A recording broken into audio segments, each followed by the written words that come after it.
नमस्कार मंडळी, आजच्या व्हिडिओमध्ये तुमचं मनापासून स्वागत आहे. आपल्या हिंदू धर्मात अधिक मासाला अत्यंत पवित्र आणि पुण्यदायी महिना मानला जातो. या महिन्याला पुरुषोत्तम मास असंही म्हटलं जातं आणि हा महिना भगवान श्री विष्णूंना समर्पित असतो. धर्मग्रंथामध्ये असं सांगितलं आहे की या काळात केलेली भक्ती, पूजा, जप, दान आणि चांगले कर्म अनेक पटींनी फळ देतात. म्हणून अनेक लोक या महिन्यात विविध नियम, उपवास आणि सेवा करतात. पण प्रत्येकालाच कठीण व्रत किंवा दिवसभर पूजा करणं शक्य होत नाही. काही जण नोकरी, व्यवसाय, घरातील जबाबदाऱ्या आणि आरोग्याच्या कारणामुळे मोठे नियम पाळू शकत नाही. म्हणून आजच्या या व्हिडिओमध्ये आपण जाणून घेणार आहोत की काही सोपे पण प्रभावी नियम जे कोणीही सहजपणे करू शकतं. यापैकी फक्त एक नियम जरी श्रद्धेने पाळला तरी जीवनात सकारात्मक बदल जाणवू शकतात. त्यामुळे हा व्हिडिओ शेवटपर्यंत नक्की पहा. अधिक मास साधारणपणे दर 3 वर्षांनी एकदा येतो.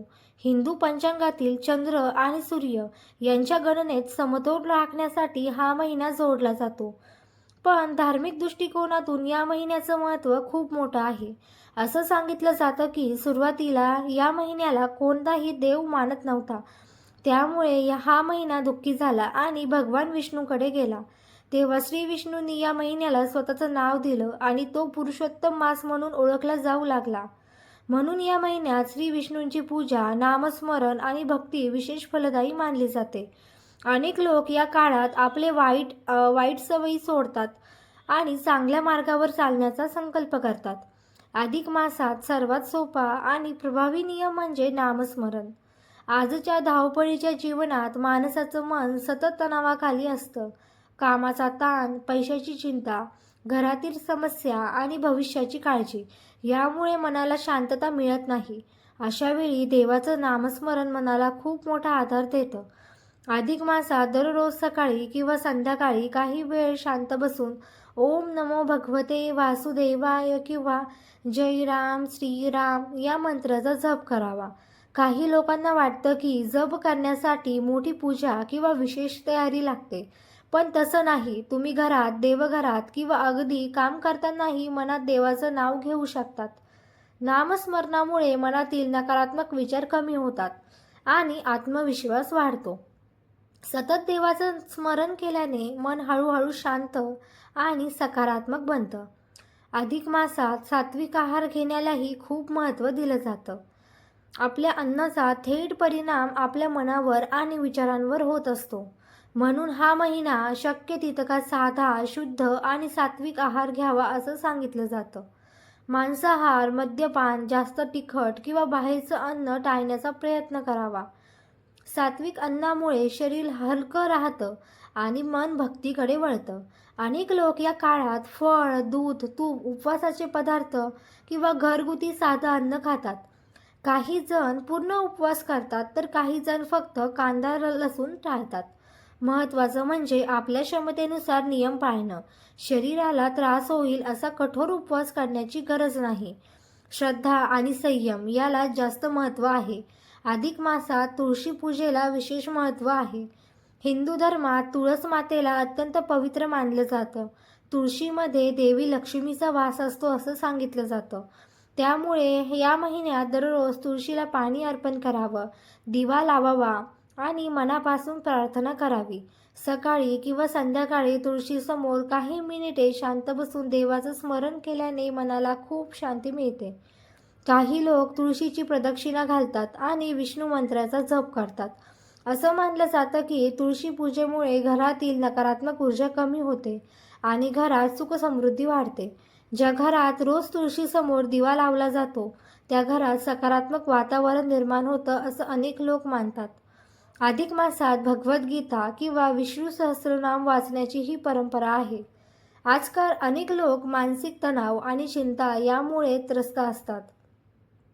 अशा वेळी धार्मिक ग्रंथ वाचल्याने मनाला आधार मिळतो. भगवद्गीतेमध्ये जीवन जगण्याचे खूप सुंदर आणि सकारात्मक विचार सांगितलेले आहे. दररोज फक्त एक अध्याय जरी वाचला तरी मन शांत राहण्यास मदत होते. जर वाचन शक्य नसेल तर मोबाईलवर गीता किंवा विष्णू सहस्रनाम ऐकू शकतात.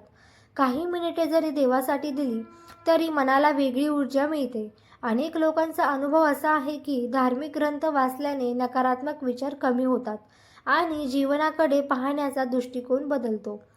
फक्त पूजा करून उपयोग नाही. आपलं वागणं आणि बोलणंही चांगलं असणं तितकंच महत्त्वाचं आहे. अधिक मासात विशेषतः कोणालाही दुखवू नये, वाईट बोलू नये आणि भांडण टाळावं असं सांगितलं जातं. काही लोक देवाची पूजा करतात पण इतरांशी वाईट वागतात. पण धर्मशास्त्रानुसार देवाला सर्वात प्रिय गोष्ट म्हणजे चांगले कर्म आणि स्वच्छ मन. म्हणून या महिन्यात राग कमी करावा, प्रयत्न करावा, शांत राहा आणि शक्य तितकं चांगलं बोला. एखाद्या गरजू व्यक्तीला मदत करा, वृद्धांचा आदर करा आणि घरातील लोकांशी प्रेमाने वागा. छोट्या छोट्या चांगल्या गोष्टीही खूप मोठं पुण्य देतात असं मानलं जातं. अधिक मासात दानधर्म करण्यालाही खूप महत्त्व दिलं जातं. दान म्हणजे फक्त पैसे देणं नाही, तर तुम्ही अन्नदान करू शकतात, गरजू व्यक्तीला कपडे देऊ शकतात किंवा पक्ष्यांसाठी पाणी ठेवू शकतात. काही लोक मंदिरात दान करतात, पण काही लोक गरिबांना मदत करतात. महत्त्वाचं म्हणजे दान मनापासून असावं. आपल्या क्षमतेपेक्षा जास्त खर्च करण्याची गरजही नाही. असं सांगितलं जातं की आपल्या हिंदू धर्मात दान केल्याने विशेष पुण्य भेटतं. दान केल्याने मनातील अहंकार कमी होतो आणि इतरांच्या दुःखाची जाणीव होते. त्यामुळे या महिन्यात शक्य असेल तशी छोटी मदत नक्की करा. संध्याकाळी देवघरात दिवा लावण्यालाही खूप महत्त्व आहे. दिवा म्हणजे प्रकाश, सकारात्मकता आणि आशा याचं प्रतीक मानलं जातं. अधिक मासात दररोज संध्याकाळी तुपाचा किंवा तेलाचा दिवा लावून देवाचं स्मरण करावं. काही मिनिटे शांतपणे देवासमोर बसल्याने मनातील चिंता कमी होते. आजकाल प्रत्येकाला आयुष्यात ताण आणि धावपळ खूप वाढली आहे. अशा वेळी देवासमोर काही क्षण शांत बसूनही मनाला समाधान मिळते. या सर्व नियमांपैकी प्रत्येक नियम पाळणं आवश्यक नाही, पण श्रद्धेने आणि मनापासून एक तरी नियम पाळला तरी त्याचं पुण्य मिळतं असं सांगितलं जातं. देवाला दिखावा आवडत नाही.